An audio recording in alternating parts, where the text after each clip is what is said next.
Everyone online says you need to scale with a course.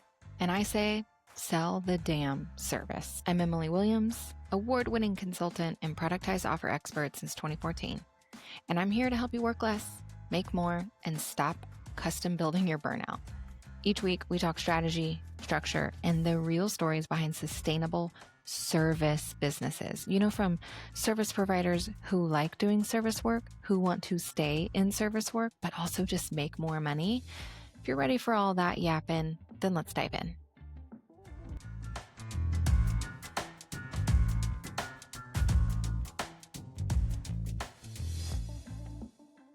But yeah, I almost feel like, a woman should design some headphones because it feels like we just forget that there's a whole other slew of us that our ears might be different. Yeah, completely. I went through a stage of wearing them upside down because they seemed to fit Yeah. better or like sticking out. My dad wears them sticking out. It looks ridiculous, hmm but it works. I just have massive cushioned over ear ones, but they sort of I can't sleep in them or anything. So No, yeah, I no. have tried. I even had when I was really trying to listen to like sleep music and stuff, Yeah. a band with earphones in to go to bed. I've had that too. Mm, Yes. But like I sleep on my side. And so yeah, it pressed into my head and not it good. would just, like major, like my entire left side of my face would just hurt so bad because of that pressure. Wow. Have you seen you can Mm-mm. get pillows with sound in? I have not seen that. I need to look Mm. that up. Yeah, and I think it's like a really thin, like, speaker. Okay. It's not and it's more like almost like swimming headphones, so it's like through Yeah, vibration yeah. rather than like a speaker, so look into that. Yeah. Okay, I need to look into that. I have to have noise going at all time, like white noise or Mhm. some sound. Um, if it's too I, quiet, I trained myself to sleep with air there was a time in my career that I was flying a lot, and, like, often flying to the States, so, like and it was often for, like, 3 days, 5 days, it was not for, like, a long mhm. time. So, plane was, like, prime real estate for sleeping. So, Yes. I trained myself to fall asleep to cabin noise, and Yes. literally now, like, when I get on a plane, as soon as I sit down on the plane, I'm just go to sleep straight away, like baby sleep training. It's amazing. I love that so much. Yeah. I have flown a lot as a human. I flew a lot as a child. My parents lived in different states. And so every other weekend for about a decade, I would fly on Fridays and Sundays, like going back and forth Wow. between my parents. And so I have flown, thousands of times. And it was a quick flight because the states were close to each other. So it was like a maybe 46 minutes in the air kind of situation, but it was perfect for like a power nap. And just the white noise of a plane and that like hushed sounds of a plane, because I was always on the Friday evening and then the Sunday evening. So they would dim the cabin lights and like Mm, everyone seems to be just a little bit more chill. And that is to this day like my favorite sleeping yeah, environment. completely. Mhm. I totally get it. And, like, you feel so refreshed, and it's just Yes. amazing. Yeah, I'm Yes. here for it. Passes the time. Yeah, it's Yeah. great. I What love else it. you gonna do? Well, I went back through our notes when we were chatting about you coming on the show, and I re-listened to your message, and we're just gonna dive in because you Okay. said something so profound that I wrote it down, and we're gonna talk about it today. You might not even remember what you said, but you said something along the lines of, "I am." It's just a fact. We run our businesses on gossip, not fact. What do you mean by that? So I mean, I'm being a little bit salacious by saying gossip, but we run our Well, businesses sure. like I think a lot of people in the online digital marketing space, because that is the space that we are occupying, run our businesses or like we like to think that we are running our businesses based on what other people have tried and tested and is like the best way. But actually, what we're doing is putting in place blueprints and tactics and concepts that Mhm. they are claiming have worked for their business, but we have no evidence. Really, we don't know for sure. We can trust that people are telling the truth, and I think most people are good and they do tell the truth. But equally, I think most people in marketing are selling what they do. So they're going to say that what they do works for them because that's what they want you to buy. And I can read, some people, I can read what they've written and go, okay, well, I can divide that number by 2 and I can times that number by 4 because that's not really what will have happened. And actually, if all of us just looked at our own businesses more than we looked at anyone else's, we'd probably all be a lot more successful. Okay. So I want to dig into this because you are a big proponent of data and looking at the facts of your business. And you're an Airtable girly also. I fucking love Airtable. And I'm trying to get every single business owner I know on Airtable in some capacity because it, for me, works really, really well for my brain because it is equal parts spreadsheets. That's the easiest way to input data, but you can filter and sort and visualize that data instantly. And that makes actually interpreting the data and doing something about it really, really easy. I think that for a while, a lot of us in this online business space have, opened up a Google spreadsheet and we've got one for revenue and forecasting. We've got actuals and hypotheticals, and we've got our leads or our pipeline or stages or whatever. And we have maybe 72 spreadsheets that we're referencing, but it's really hard to interpret that data and actually do anything with it. And so for us, I think Airtable is the answer to that.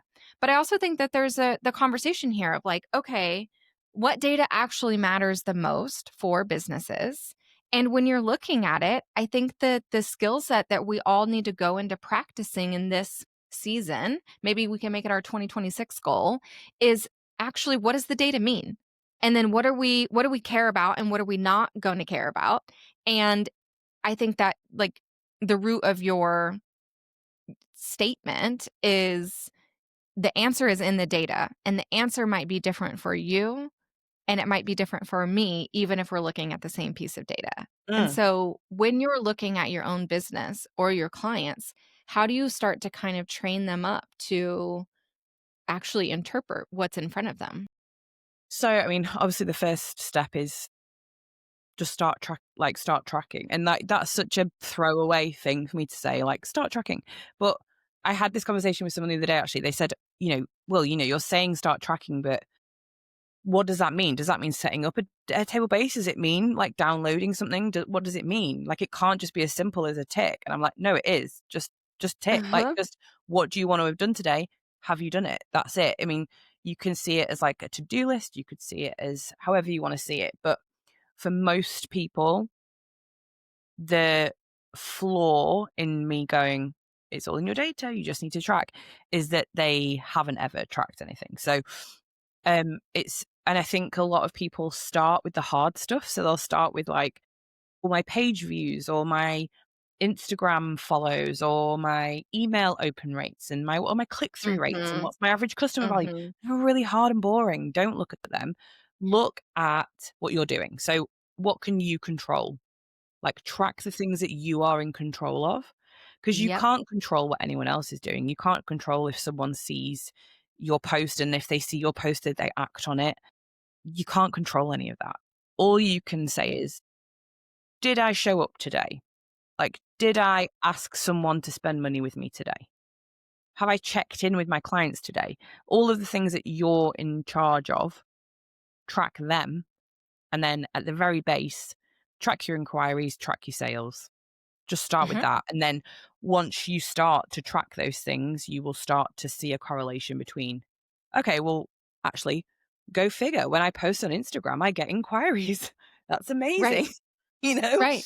Right. Um, and it's probably nothing to do with what you actually said. It's just that you are showing Right. up. That's the important thing. This is the conversation I was having with a friend the other day where I was like, I am a big part of my messaging is like, increase, your capacity and your revenue, work with more clients while working less, right? Make money while working less. That's the crux of like what I'm talking about over here. And we do that through couple different vehicles, right? And a big part of that is productizing what you're actually selling and delivering and making that easier and faster. Okay. Well, I'm posting a lot on social because I like to do that.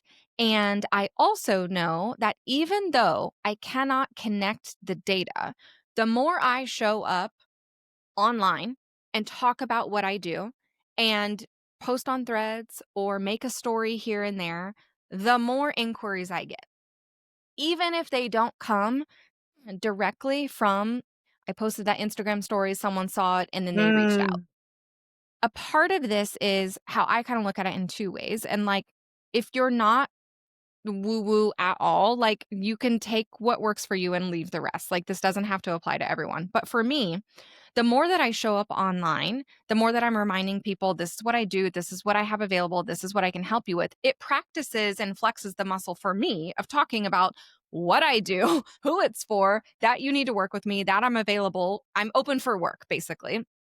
And it reminds people, because we all need more touch points of like, what do you do? And is she someone for me?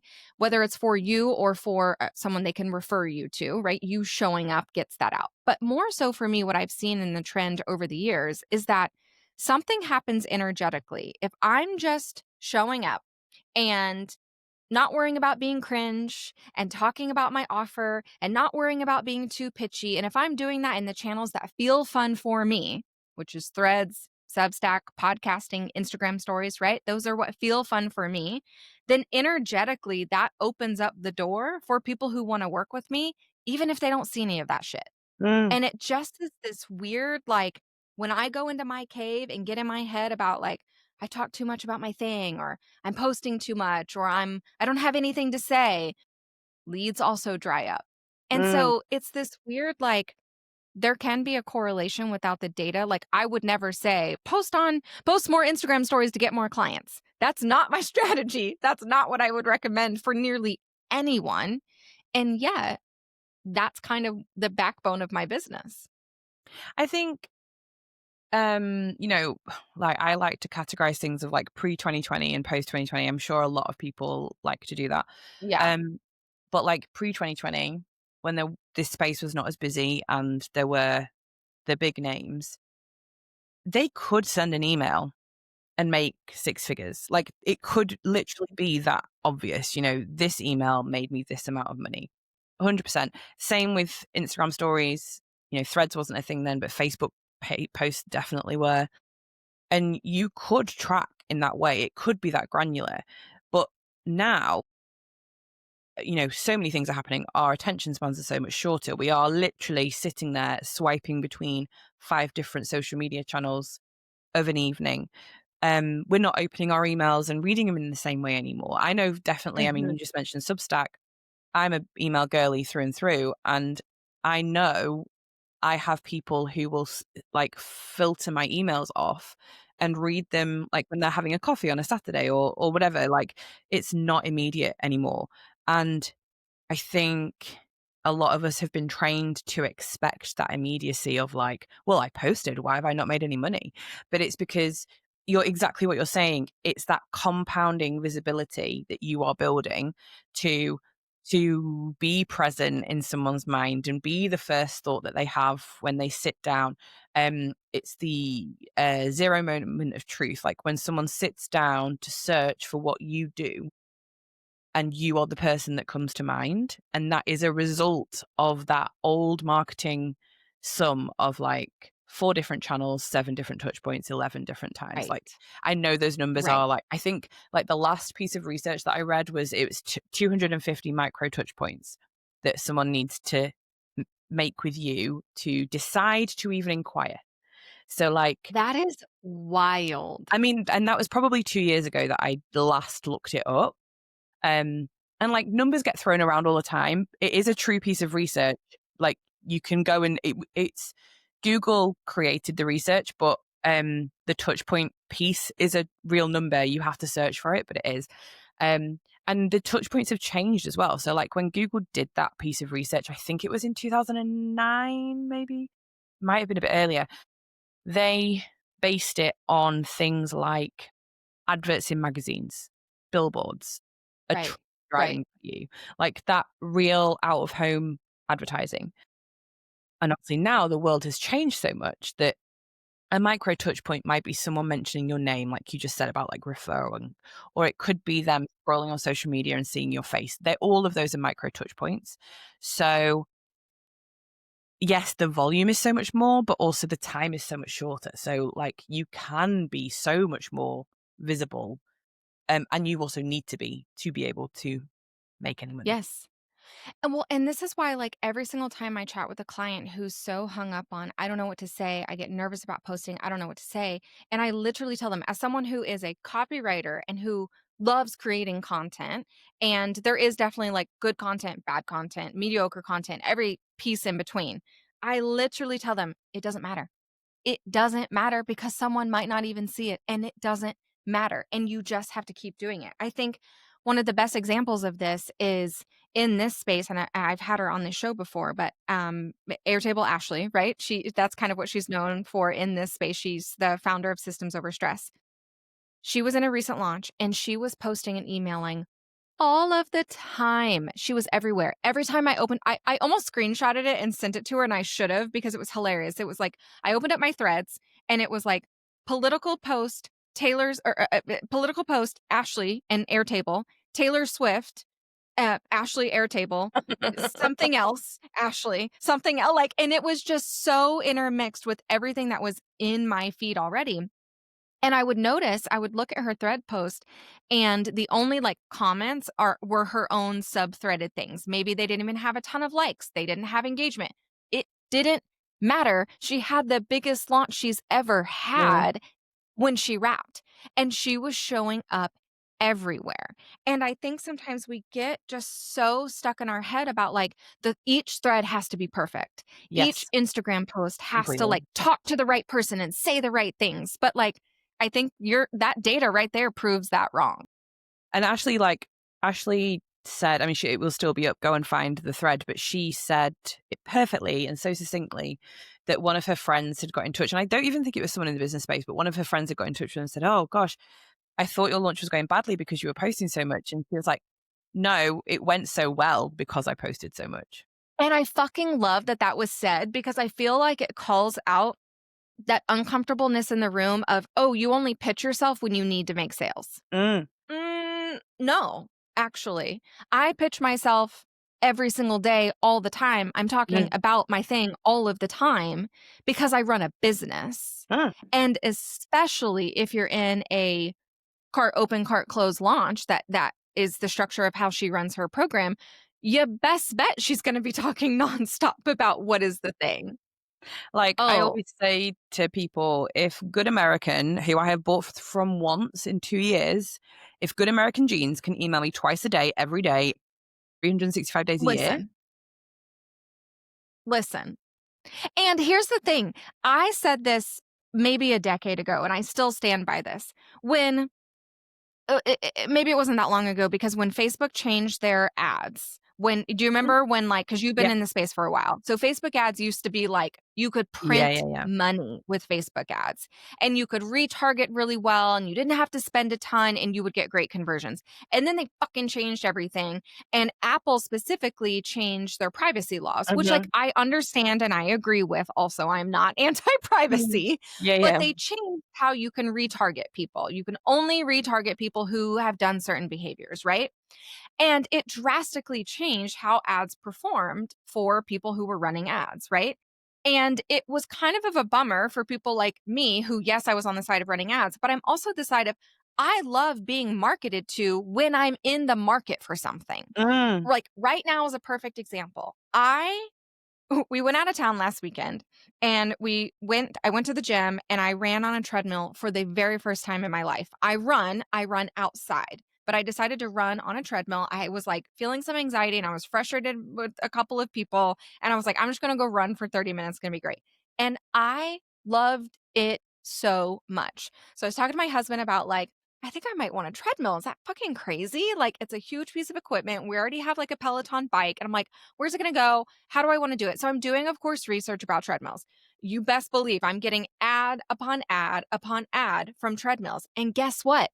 I like it because I'm in the market for a treadmill. I want you to put your best product in front of me based on what you know that I'm searching for because I want to buy something and I want to make an informed decision without having to do all the research myself. Put it in front of me, sell to me.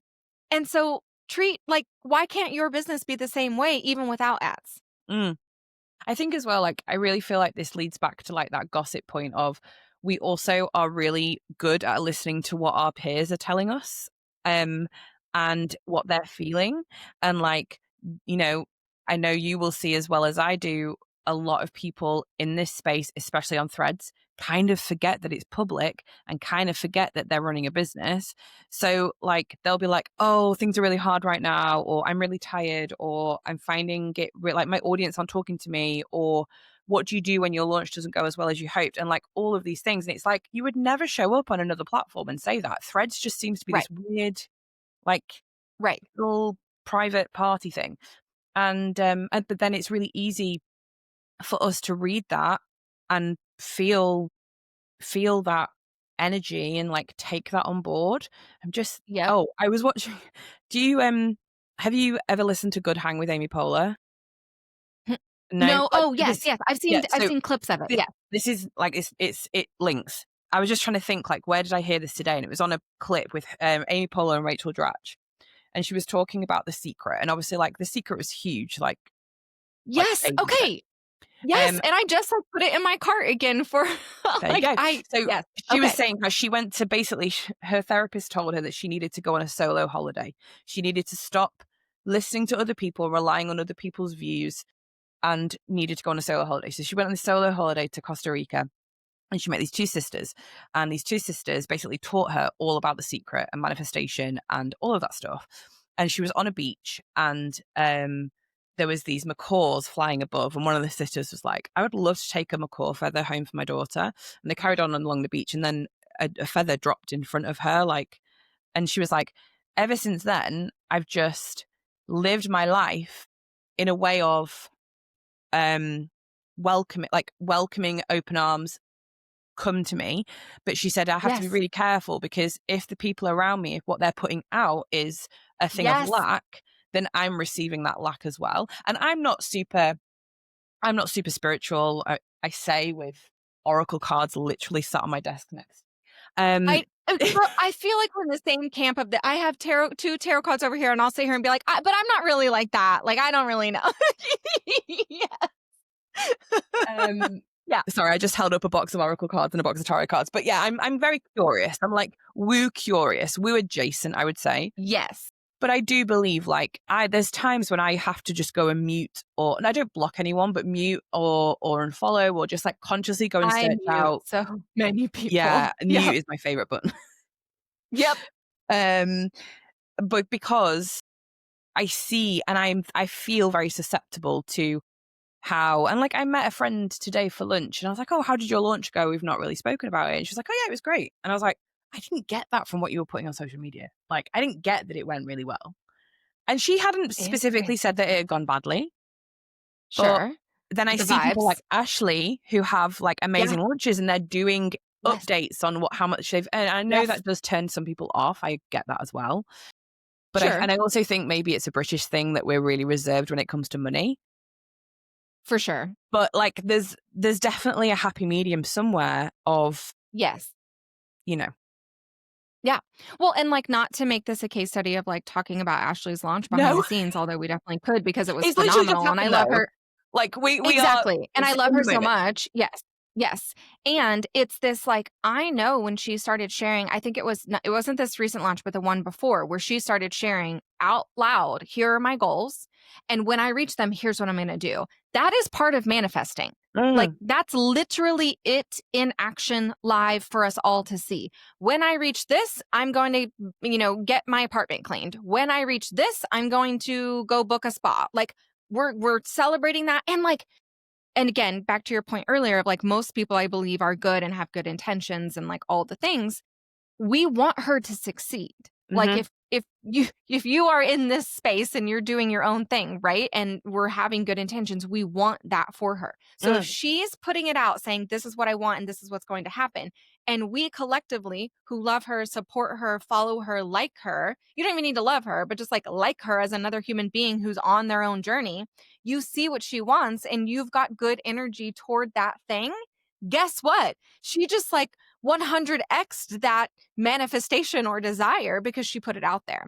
mm, My whole like my like end of 2025 and 2026 mission is because I feel like I've never cared a lot about like what people think about me online and like of being cringe and of talking about my business because I definitely do it a lot more than like I feel like the average person.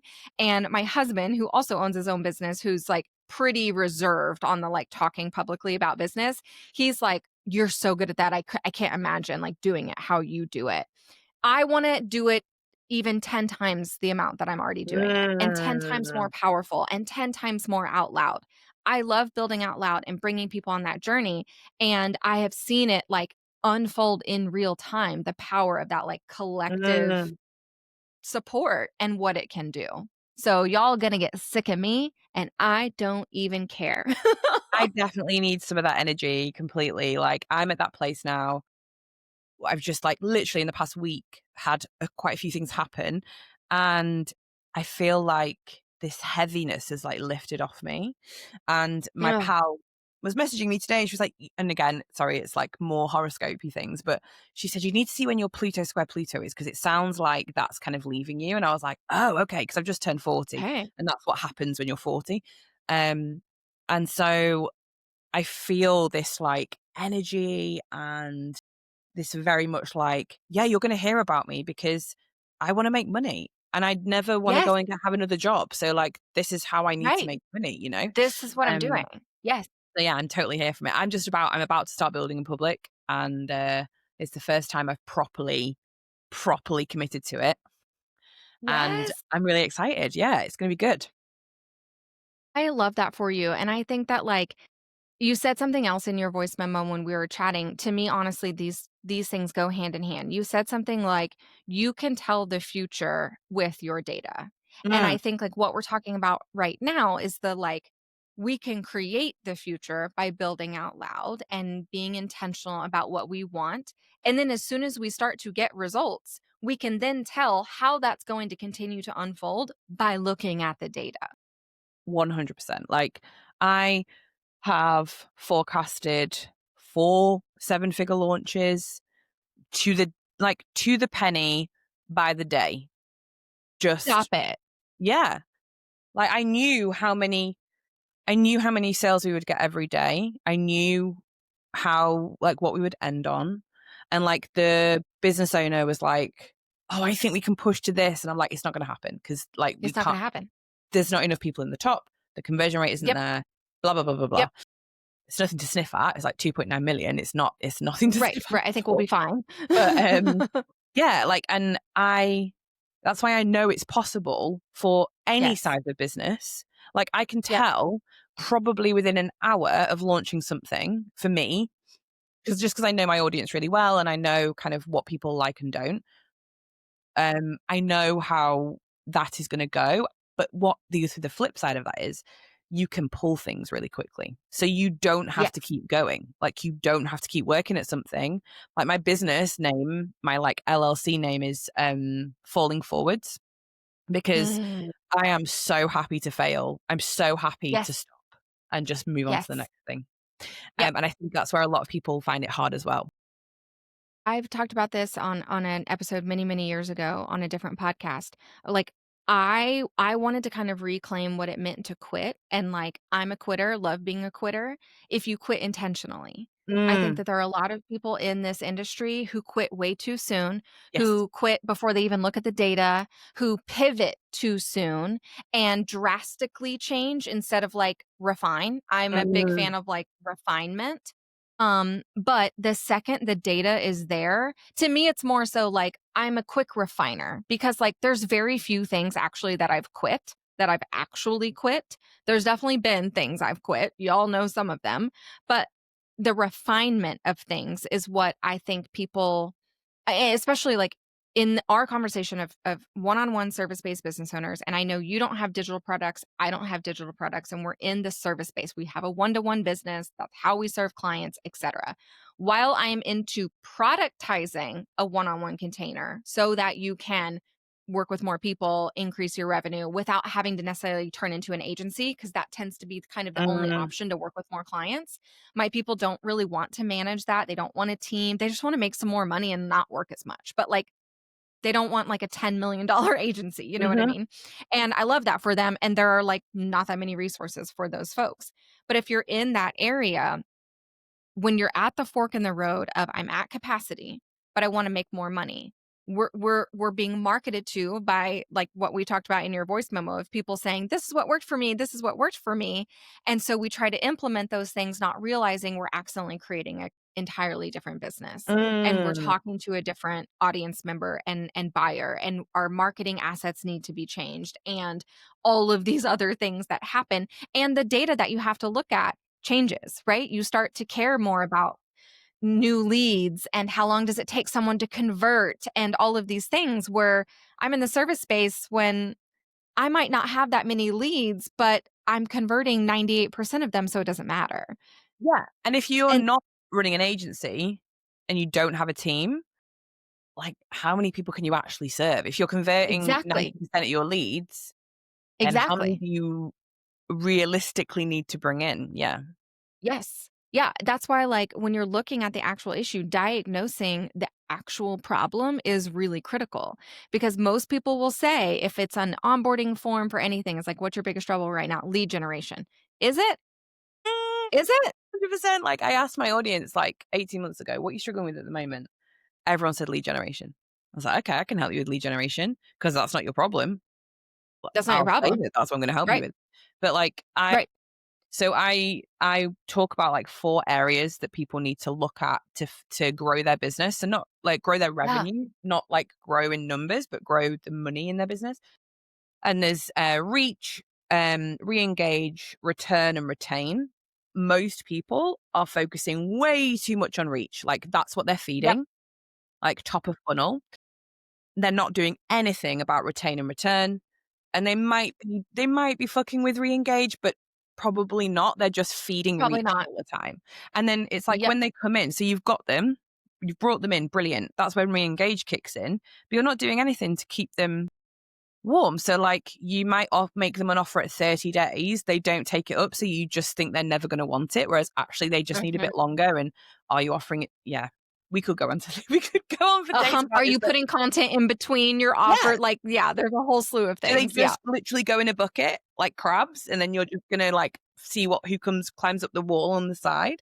It's, yeah, it's I think it's because also I'm not shitting on anyone in our space at all, because 'cause I'm not even thinking of anyone specific, but I think the easy thing to sell is, "Let's get more people." Get more people, Yes. that's the easy thing. Yep. But it's It's the really sexiest thing to sell. yeah, it's sold as the hard thing, so you need my help, whereas actually, I mean, the majority of the time, if you like, I will go on Instagram, like, Instagram's my little comfort blanket, and, like, I love my DMs. Same. I'll go on Instagram and be like, "Oh, I've got no DMs." And then I'll be like, "Oh, well, of course I've not got any DMs. I've not posted today." I've literally not said anything for anyone to reply to.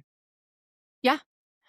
Well, and the queen of content I ran into this last week. I'm in a community right now where they're going to do a copy edit. Like, they're going to look at your Instagram post, your LinkedIn, your email, and something else. And so they asked for, when you submit your form, submit your last 3 of all of those things. Your last 3 emails, your last 3 Instagram posts, et cetera, et cetera. And so I batch my content and I prep it. I'm typically about 2 weeks ahead if I can be, for Instagram, for Substack, for emails, all that kind of stuff. So I go and I start like taking screenshots and posting links and whatever. And I go to my Instagram, and I would just happen to be in a really heavy affiliate. Like, I was marketing other people's stuff. I was an Mm, affiliate for Ashley. I was an affiliate for a summit. And so, of course, I'm sharing about those things because I want to and I can. But I wasn't talking about a single of my own offers in the last like 4 weeks. 4 wow. weeks. And I was like, on Instagram specifically. And I'm like, okay. So, literally, the challenge of having to submit my work, because I was like, well, I want them to review my copy for my own shit, not copy for someone else's Mm, shit. And so I like batched some carousels and the post and did this. And so it forced me to be like, okay, even when an affiliate or marketing something else, I need to prioritize still pushing in my mm. own thing. So I have that content. Oh, So like, that point, someone said this to me about 2 weeks ago, because because I've been doing a lot of a lot of my own work recently, like really trying to kind of go heavy on my, like being really strategic with my content and trying to batch and trying to get ahead of myself because I'm normally very on the fly. And I hate that life. That life does not suit me. Yeah, it's And not fun. Right. and someone said to me, because I was feeling guilty because I've got a few client projects on at the moment and they're all on track and like it's absolutely fine. But I am used to being quite quick at delivery and I'm kind of really leaning into it taking time. And they were like, the thing is, you can feel guilty all you want, but you don't get to work on their businesses if you don't have a business in the first place. And I was like, oh, that's really powerful. Okay. And so I was like, okay, yeah, like my marketing does need to take priority. If I haven't written Yes. an email for that day, I do need to do that first before I go and work on someone else's project. Like I have to show up because otherwise I don't get to do the things that I'm enjoying doing. Okay. Well, tell them thank you for me I too, need to because remember who it was that said it. well, I if you're like, listening to this, reach out to Zoe. yeah, if the person who told me that is listening to this, please come and tell me because I will go How and meta would that be? shout your name. It could be one of two people. And I just can't remember who, but yeah, they're a very wise person. Yeah. Well, and it's funny because I am queen of content because I love creating content. It's easy for me. I'm fast at it and I legitimately like doing it. I have this show that airs twice a week. I have another podcast that airs once a week. I'm joining another podcast. I don't know what the cadence is going to be on that one yet, but I'm going to be doing that. I post on Substack 3 days a week and I email Wow. my newsletter at least twice a week. So like I'm a lot of places. And because of the podcast and Substack, that means I'm posting routinely on Instagram. Instagram is my channel of like what's going on and that's where I share the things. And Mm, so if I have a lot of shit going on, the content writes itself because I'm going to say, "Hey, go read the Substack. Hey, go here's a clip from the podcast. If you want to listen to the episode, whatever." And so because of that, I've been able to like be in a lot of places. And it takes a lot of time. It takes time to create that much content. And even though I'm fast at it, it still obviously takes time. mm, And so what I've been doing is Fridays tend to be a pretty flex day. A lot of my clients don't work Fridays. They're really quiet. And so I can reserve the majority of Friday for my own business. But I've also been starting to carve out the first hour or two of the day I spend on my own business. mm, And I'm like slow mornings and I'm working on my own stuff. I'm scheduling, I'm checking the content calendar, I'm moving stuff around, I'm writing emails. And then the rest of the day, so from about like 10 a.m. until I do an interview, so it's like 1:40 p.m. for me right now, that's when my client stuff gets its attention. mm. And that statement that you shared like releases any of the guilt that I had for like my first couple of hours I spend on my own business. And that's fine because I wouldn't get to serve those clients if I didn't have a business. Exactly. I Exactly. love And that. like, yeah, it's so freeing once you start to think. I mean, obviously, like it can go too far the other way, if you're spending like 80% of your For time on sure. your business and not on your clients. But I think I think at the beginning, that's what we do because we don't have any clients. So we spend all our time working on our business. And then once we Yes. start to get clients, it's like, oh, I don't need to work on my business now because I'm getting clients. And then that finishes. And that's when service providers, especially, get in that feast and famine cycle of like all the marketing, then no marketing. And it's just getting into that cadence. And like, I'm very similar. So I will always do my stuff probably between like 8:30 and 10.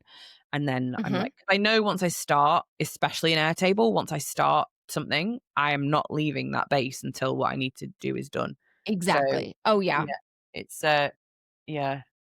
If I can just get things scheduled, then I am happy and I can move on. Yep. Yep. So, okay, we talked about kind of your four buckets. Can we dig into those a little bit more? So, Mhm. remind me all the R's. So Remind me we've those got again, and then I want to dig into some. reach. So like reach, Yep. it's easy. I'll give you the R's, but the questions that I ask alongside them helps to make them sticky. Yeah. So the reach, have you been visible today? Like, have you shown up today? That's the reach. Reengage, have you made an offer today?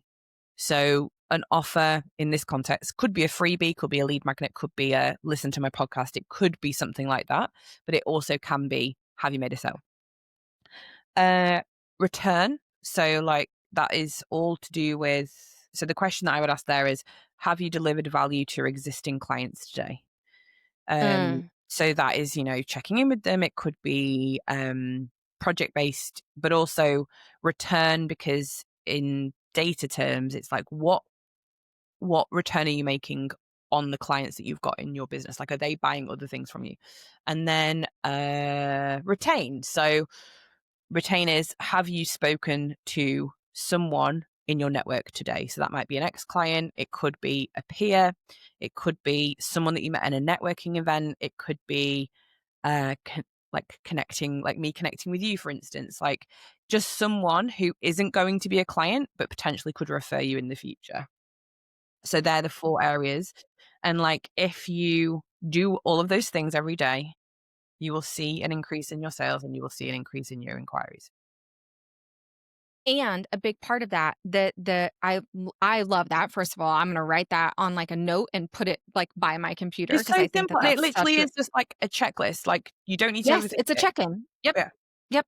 Sometimes you might be spending a little bit more longer in like if you're needing to create content in order to increase your reach. If you need to do a client project for that return, like some of those things might take you time, but being intentional and checking in on those things I love. I love so much because the return specifically, have you delivered value to your existing clients today? I think that this is the a big crux that I talk to a lot of service providers about. And I know I've dealt with it too, where it's like, okay, I'm doing lead gen and I'm getting sales and I'm getting inquiries and all this happen. Okay, now I got to do delivery and I want to do well at it because that's what's going to get me more Mhm. inquiries and sales in the future. If I get a good result, if I provide, a great experience, if I do the work and do what I say that I'm going to do.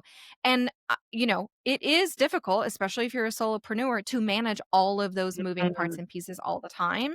It's not impossible. And there are systems that can definitely support you in that, AKA Airtable. I literally have my Airtable designed and built to remind me to check in with certain clients at certain points. Because if you're not like the squeaky wheel type of client, I'm going to forget. Like Mm. I'm going to forget if you're not like asking questions or booking calls with me, because all of my clients get me asynchronously, but they can get time on my calendar whenever they want. They all have the link, they bookmarked it, it's in their portal, like all of it's there. And like there are people who use that, and we have a weekly check-in. It's almost a standing meeting at this point, and I know what's going on at all times. And then there are some people who I won't talk to for like 4 weeks, 8 weeks, because they just like don't reach out and they don't do anything. I have to have the markers put in place for me to go poke them, Mhm. or I will literally forget. Yeah. And so set up the systems that enable you to do these Mm. easier and more consistently. And I think the stat is, it is 5 times cheaper to Yes. get more business from an existing or former client than it is to convert someone new. Yes. I think all of my big projects this year, all of them are repeat clients. So, like, we might have worked together first this year and they've come back. I would say my top 7 spending clients have done multiple projects with me, because we work there and then they'll be like, "Oh, I bet Airtable could do this, or I bet you could set it up. Like, can you make this work?" "Yeah, of course I Mhm. can. Come back. Let me look Mhm. after you again." And that's how I like it. Like, that's why I wanna do it, because I already know their business. And this will be the same for, like, everyone who's listening who's a service provider. How much easier is it to work with someone when you already know their brand guidelines, or you already know Yes. the Their cadence of how offers they and talk, their or like, yeah, goals and yeah. exactly. Um, it's so much easier than onboarding someone new, and don't get me wrong, I'm always in the market for new clients, but it's just the out of those, if it was a square, for instance, like reach and retain, people are normally quite good at. So, like, getting people in the top, going and finding people they already know, like, they're normally quite good at that. Re-engage and return is where people kind of fall off the wheel because they think they've made an offer once, they didn't buy it. Okay, you're just going to be over here hanging out until you leave. Mhm. And then the people that you are already working with, it's like, well, I've already got you. Like, I don't need to carry on working to keep you. Whereas actually, like, work half as hard with those people, and they will be advocates for you for life. And advocates then become referrers, and like the whole thing starts again. Exactly. One of my favorite things to do, I call it reactivation. So it's funny that we're in the R trend Yeah. still. Um, but when I help my clients set up their service to be productized, so it's easier to deliver, to sell, convert, deliver, and offboard, like the whole life cycle, right? One of the cool pieces of that is we create then a reactivation campaign. So typically, your signature offer has then been refined. Maybe it has a new name, has a new structure, maybe it's got a clearer outcome. It's designed in a way that like is new. Well, so we reactivate your past level 10 clients, reintroduce your offer to them, and your first couple sales for this new kind of setup that you have of this container goes to people you've already worked with. They're Mm. they're going to overlook some I've things. seen you talk about this. I've definitely seen you Yes, talk about yes. this. Yeah. And the reason why we do that is because A, they're easier to say yes. They're easier to convert. They've already worked with you. Maybe it's been a couple years, maybe it's been 6 months. If it makes sense for them to re-engage with you and reactivate into a new project, let's do that.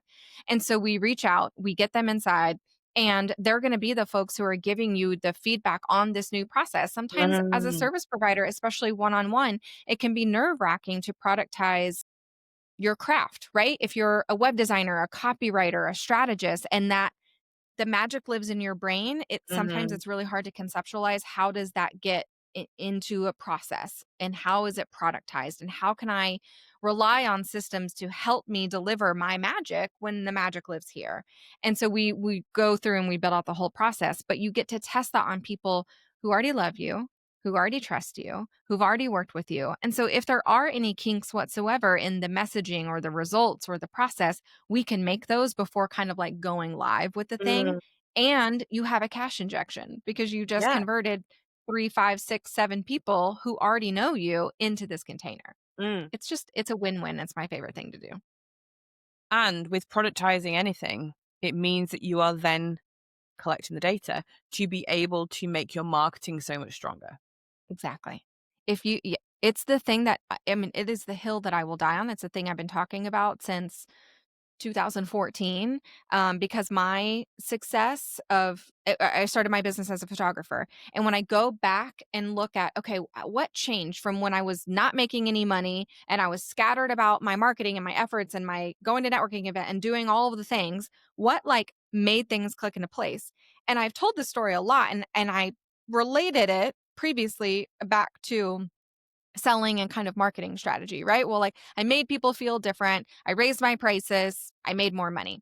But ultimately, what I did was I productized the entire experience. There Mm. were emails that went out without me having to send them. I created, onboarding campaigns and Pinterest boards and templates and all of these things. I had like a whole structure of what I was doing. And I repeated that process for every single client. It was the exact same for every single client because it worked. Mm. And so I've been productizing services, even in person services, since before that word was even sexy and special. And I sometimes forget, right, that that's ultimately what I was doing. And that lever of productization, even if you don't know how it works or what it could look like, I promise you, like the streamlining is on the other side of that. Mm. And there are, yes, lots of moving parts and pieces, but it's one of the best things that I've ever done in my business. And it's what I've helped so many people do in their own businesses. So it's really cool to see it come to life.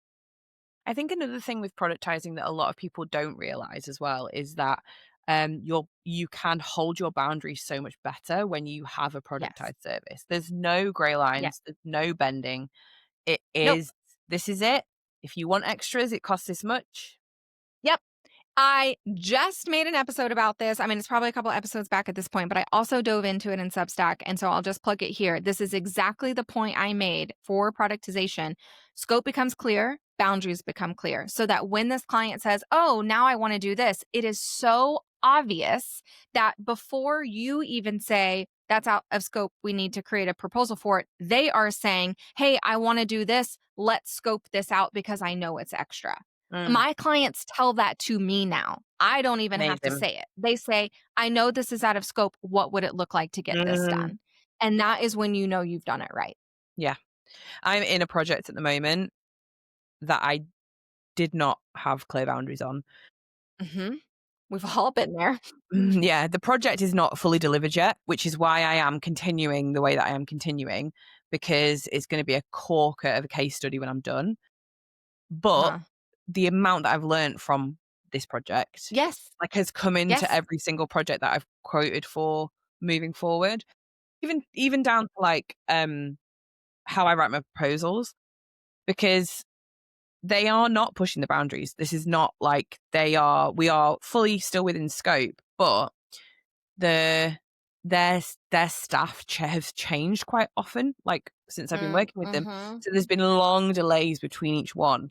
So, like, what's that meant? Okay, I've written in a clause about, like, non-communication. This means that the project stops. Yes. Like, I'm just not gonna keep the time open. And all those types of things. Um, but that only comes from actually having to live through the bits that are a bit blurry, 100%. unfortunately. Yep. And this is why, like, when I talk about even my core signature service, which teaches you how to productize, you're not ready for, and I'm going to have a whole episode about this coming up. You're not ready for it until you have some of that data. Like, to try to productize a service that you've never delivered before is Yeah. impossible. Yeah, And yeah, it's a yeah. waste of time. And so you're gonna have to fuck it up. You're gonna have to call on a contract and be like, "Oh, I need a new clause here." That's it's kind of a rite of passage of a Mm, business owner of, like, making mistakes and being like, "Oh, this is the lesson learned." But it's setting in then stop gaps and yeah. protections and safety measures for that to not happen again. Yeah. And being okay with going, "Oh, this is really annoying, but it's my own fault because 'cause I've But not." I'm gonna see it through. Yeah. And I'm Yeah. gonna get a great Yep. testimonial, and I'm gonna get a great case study. Exactly. That's where I am at the moment with this one. I'm loving doing it. Exactly. It's like 18 months down the line, and I was like, "I got paid for this Yeah. last April," you know? Yep. Yep. Yep. I don't need Oh, the photo. man, we've all been there. I coached a client a couple years ago who same thing.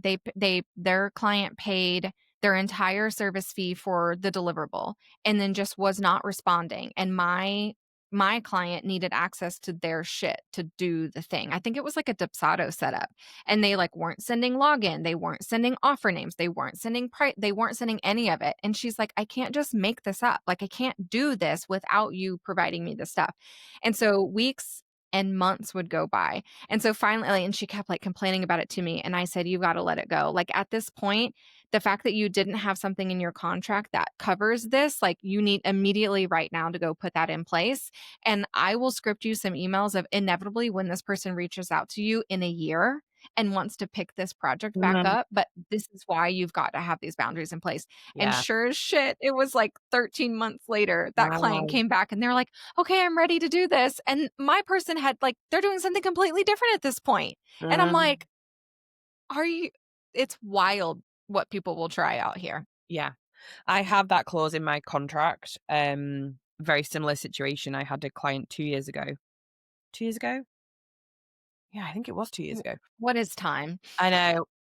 And they came back to me in March this year, and they were like, "I'd love to have a chat." Like, at this point, they hadn't kind of indicated they were expecting to continue, but they were like, "I'd love to catch up." So I had a call, and then on that call, they were like, "Well, obviously, I'd love to know, like, what we could do together, because obviously I paid you quite a lot of money, and, like, I haven't had anything to show for it." And I was like, don't love how that was kind of, yeah.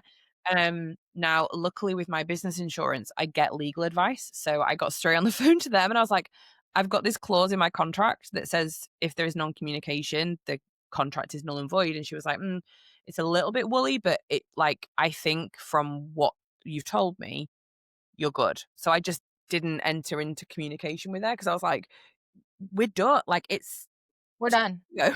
you know, we're done." Yeah. Yeah. I'm not entertaining that at all. No. Well, and, like, what's cool is, I mean, I know I keep harping on productization, and it is my thing, and so I'm gonna keep talking about it, but that it shows you the potential holes in your process, either Mm, in selling or the results that you promise or your scope or your boundaries or your communication or whatever. It will put a shining light on those for you yeah. to get right with yourself and then in your contract and your communication with your clients. And it's the fastest way to, like, go from, "I don't know how to set boundaries and I don't even know which ones," to, "Oh, here are the ones I need to have in place." Yeah. And also, like, it's exhausting trying to do bespoke all the time. It's really exhausting. What Dude, what have they asked for? how do I price that? What are the deliverables here? Like, it's Yep. just exhausting. Yep. And that's coming from someone who currently is still in the space of doing a lot of bespoke work. Of doing that. Girl, Um, my proposals take 5 minutes. I could hop off the discovery call, which are only 15 minutes for me, by the way, on purpose. I spend my time on existing clients, not new mm, clients, right? Like, we'll hang out and we can chit chat once you pay me. 15 minutes for a discovery call. It takes me 5 minutes to scope out their entire proposal based on that discovery call. I have an email template that I send. Within 7 to 8 minutes after a discovery call, or a sales call, we can then go straight into, here's the proposal, here's what it is, we're moving forward or we're not. mm, And it is for me, if I can call on speed in that part of the process, I then don't overthink. Am I charging them mm, too much? Is this the right amount of scope? Is this whatever? If I'm giving myself 5, 6, 7 minutes to craft this and send it over, then there's no room for that. And yeah, I so love if you find yourself like waffling on like, I'm going to lower the price right before I send it, or I'm going to change this, I'm going to add another call, or I'm going to do this, shorten how long that takes you to actually create and send it, that. and that will get better. I love that. That's such a powerful way to approach it, especially because if they're in the moment, you've just come off a call, of course they want to get your proposal as quickly as possible. Yeah. Yes. Well, and that's what I found in this business too, is like not an unethical speed. Hear me when I say that. But Yeah, it's not a speed copy is and paste of and go. Yeah. right, right, right. But like speed is also of the essence. If you have a conversation with someone and they want to book a discovery call with you, I hope you're open this week. Like if Yeah. it's Monday, right? And it maybe it pushes into next week depending on what goes on. But okay, if you have a great discovery call and you have a sales call, I hope you're available tomorrow to have that sales call. And then Mm, you're sending them that proposal same day if you can. I understand that there's some agencies who listen to this who like, you're scoping out a 100K project. I'm not talking to you. no, That's no. a completely different thing. We're talking something else. But we're talking about just a standard like one-to-one, like B2B kind of business owner situation. If you can be the squeaky wheel who is quick, you're going to land it. Mm, And you prevent yourself from overthinking. And yeah. so it's a win-win-win situation. I think as well, the other thing that I get really frustrated, but I mean, I know we've really gone off topic, but um, It's my favorite I thing. Yeah. I am super clear on the call. Like, I've either sent them my like, it's not a brochure, it's like a sales doc. Essentially, Yeah. it's just Yeah. like, this is Yeah. everything we can do. And so Yep. they know the range of pricing. And on the call, I will say, this is where I'm expecting this to kind of start from, just so you know. So it's not a surprise when they get the proposal, Yes. because I have been on so many calls when it's like, oh, so you'll get this proposal and it will have the prices in it. And it's totally bespoke to you. It's like, it's not bespoke to me because you have your prices. It might, like, Yes. mine is always a little bit wibbly wobbly depending on like what the actual deliverables are. Yep. But I have a very good idea of like how long it's going to take me and, Yes. and what it is. And I think service-based businesses are getting better at discussing pricing, Mhm. but Mhm. there's still a long way to go in terms of like having that accessible before people even inquire, or before they get on a call with you. Because I think it's a lot, especially like nowadays, to expect someone to get on a call with you without having any idea whether they can afford to work with you or not. For real. And I do think buyer behavior is changing. That's something that like as a business owner, it's our job to keep a pulse on and be willing to change our process or like deal with the consequences of not changing it. Like both are Mm, fine, right?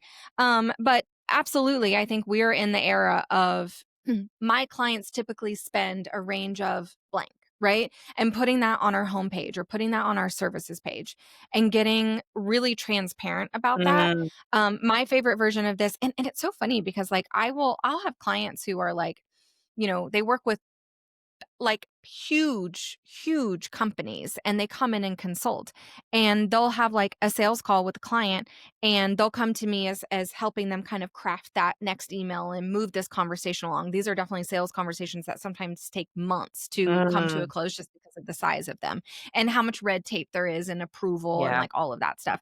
But we're having the conversation and I go, "Okay, great. Like what's the budget that they have set aside for this?" "Oh, we didn't ask." So whatever version of you talking about fucking money on the sales call, you need to get comfortable with. And that is like quite literally our job as service providers. And it can either exist completely on your website and you make sure they get that exact URL where they can see that price. And then you don't have to bring it up because you're going to expect that they read it. You can even say, did you read the service guide that I sent over? And that can be how you handle the money conversation. You can do what Zoe's saying, or what I do is quite literally say, you came to me with these problems. It sounds like this is a solution that could fix it. I can definitely help you with that. What's the budget that you have set aside to solve this problem? And I'm really direct with that because mine are like, I'm talking about my consulting container. My signature service has a flat price. That just is what it is. Different, like, different. It is I'm what it talking is. about consultancy work too. Yeah. Than, This is consulting where it is actually unique for every single person. Unique as in like, maybe there's going to be a Exactly. And so we talk about that. And because I need to know, like, are we doing the whole enchilada here?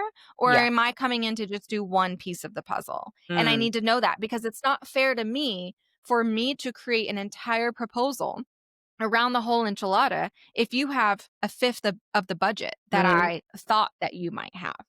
And so ask the damn budget conversations, guys. Talk about price. It's not going to kill you.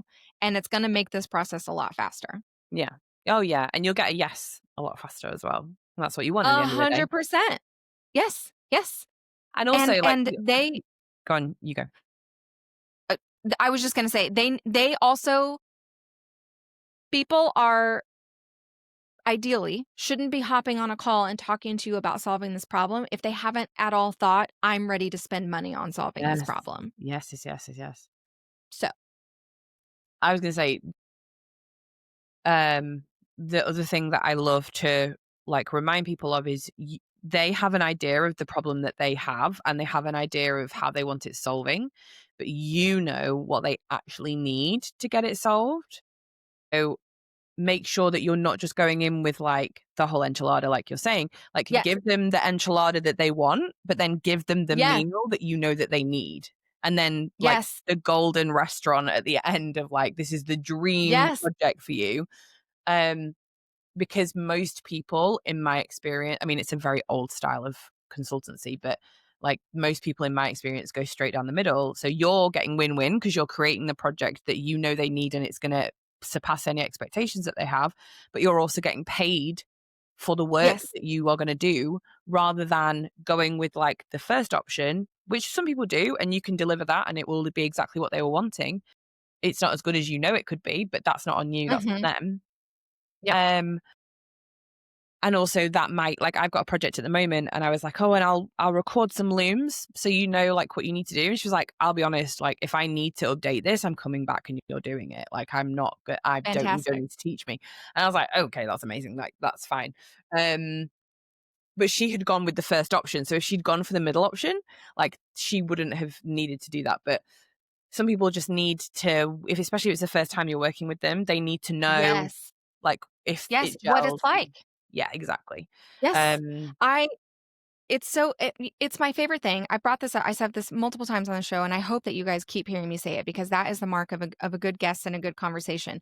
When the person comes on and is saying what I've been yelling at you guys about for the last 14 years, and she just says it in a different way. And it's just, I love when that happens, not to like toot my own horn about strategy, but to kind of take it all the way back to our beginning point of people online, including us, will come on and share our own experience, right? And what's worked for us and what's worked for our clients and what are we seeing to work in this industry, et cetera, et cetera. There is a difference, and it's your job to discern that of what is trendy and lucrative advice to be giving and what is advice that it works kind of no matter what. Completely. And for this industry like I want to underline that because the whole reason why the show exists is because I think that there's a lack of resources for one-on-one done-for-you service providers who want to stay a one-on-one done-for-you service provider. I help you scale in your business, not out of your Mhm. business. And so that's why I bring people on who are still existing in this world, because if you were here 10 years ago, I don't want to hear your advice because you're not in it right now and you're not sending proposals and having sales conversations and networking and doing the whole thing, right? And so that's why you're here. And it's fun to hear another version of my advice, because that reiterates to me and to everyone listening, this isn't just my opinion. This didn't Mm. just work for me. This No. is what's true for this industry. Yeah. Like I went on I've been doing a lot of like self progression, I would call it. Like, so I've been going to like in-person days, and I've been going to networking events, and I've been going to other events because my ego can stop me of like, I know all this. Yes. I don't need to go Yeah. anymore. And that's a Uh-huh. really dangerous place to be. So I've been trying to put myself Yes. in places with people that I like to like get different viewpoints, exactly what you're saying. And I was at an in-person day maybe 2 weeks ago, and she made such a great point. Like in my degree, my degree was far too long ago, 14 years ago, maybe. Um, Mm-hmm. and marketing was a massive part of that degree. And she was saying how, like people throw around the word strategy. Like the new strategy is this. This is the strategy of 2025. Actually, strategy hasn't changed since marketing has become a thing. Like for as long as people have been advertising using marketing or marketing using advertising, strategy is the same. The customer journey hasn't changed. Um, None of the way that you promote yourself has changed. The things that change are the tactics, and the tactics are the Yes. trends. So like that's Yes. another another way that you might present it. So if people are going, you need to get on TikTok, you need to get on YouTube, you should be on LinkedIn. Long form's working, short form's working, attention spans are shorter. No, people like to be able to binge. Those are all just tactics.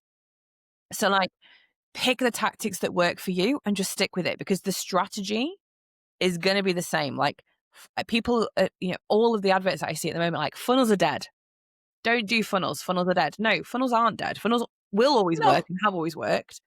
They're never And going to what the change. fuck do you think, like hopping on a sales call and then sending a proposal and them converting? That's a fucking funnel. Yeah. Like, I don't understand. Like, what? Yeah. It's just like if someone inquires, you make them an offer, they buy that offer, that is a funnel. Like that's it. Yep. There is no Yep. more to understand. But it's convenient for these people because of what they're Yes. selling, Yep. whatever they're selling. Oh, because they happen to own funnelsaredead.com. Exactly. I just did a training called Fuck the Funnel, which was me being really provocative because I was like, no, you still need a funnel. Sorry.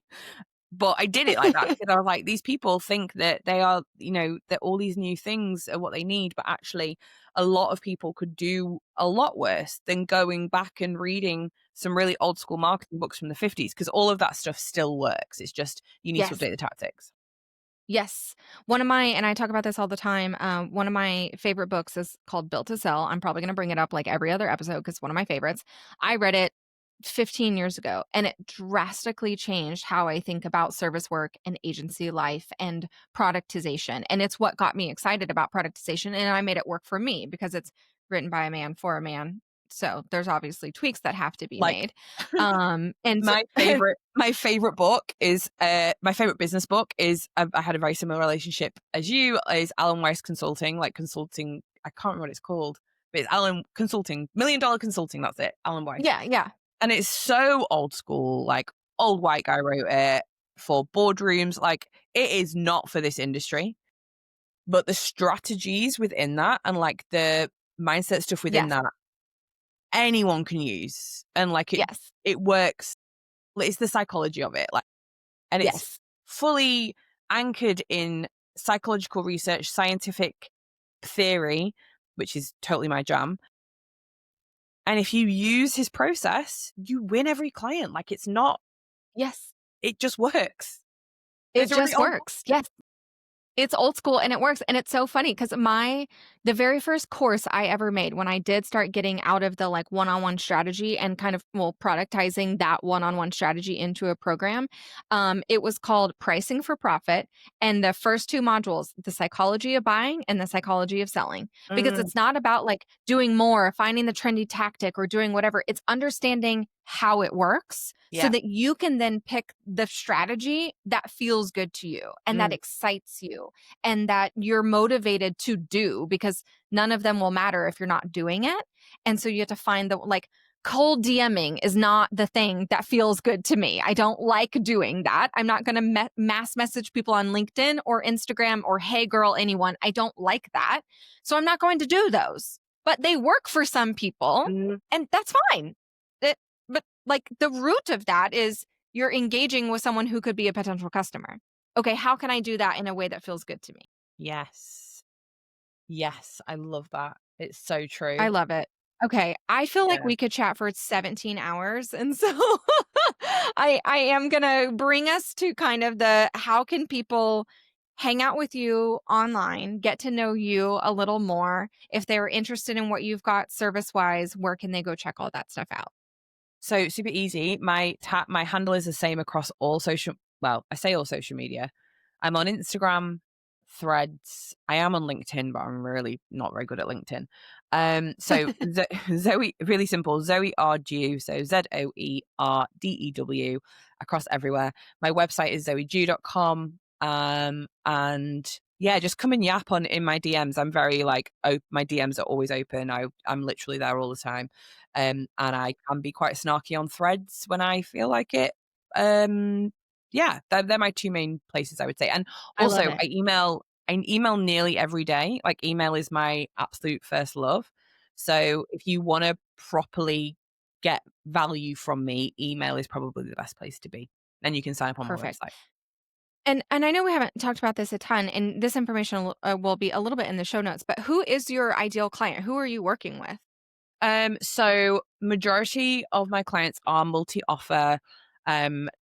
Length of time in business, probably not as relevant, but they have maybe a course, a membership, or several courses, a membership. They probably are still doing one-to-one work as well. And they have lots of things going on and they want to do more from all of those things. So they might have a course that has launched well, but they want to do more. And they have a membership that is fine, but they want to keep more people in it and bring more people into it. Yeah. So I Yep. will work with them to understand what their marketing data, their marketing metrics is telling them, and then Yes. grow their revenue, not necessarily grow the numbers, but grow the money that they are making from those things. Pulling different levers like conversion rates or leads or live attendees or whatever it might be. Quite launch focused. And they're turning over probably like 200 to 300K, looking to hit 500,000. That's their Nice. sweet spot. But they I love that. still got their toes in, so in like one-to-one work, but like cherry Yeah. picking it. Yeah. I love that. It's my favorite to work with people who are like, I believe in what I do and it's working. I just want it to work better. And Yes, how can I do it better? That that's is my a much happy more spot. distinct way that I'm gonna steal that.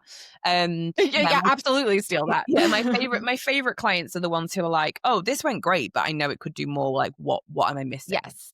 Yeah. Yes. I love that. Okay, Zoe, thank you so much for coming on Thank today. you I for had having me. such a great time chatting with you. I feel like we could have gone into the weeds a lot, and I mean, old school selling and business marketing and tactics like are my favorite thing to talk about, because I mean, you're absolutely right. Like they have not changed and they're still just as effective, and you just have to put whatever year we're in Mm, lens over on top of it of what is available to you in order to implement these actual strategies. So completely. I hope you guys enjoyed this episode. Definitely go follow Zoe online and go say hey and that you found her from this episode. And we'll chat next time. Thanks for having me.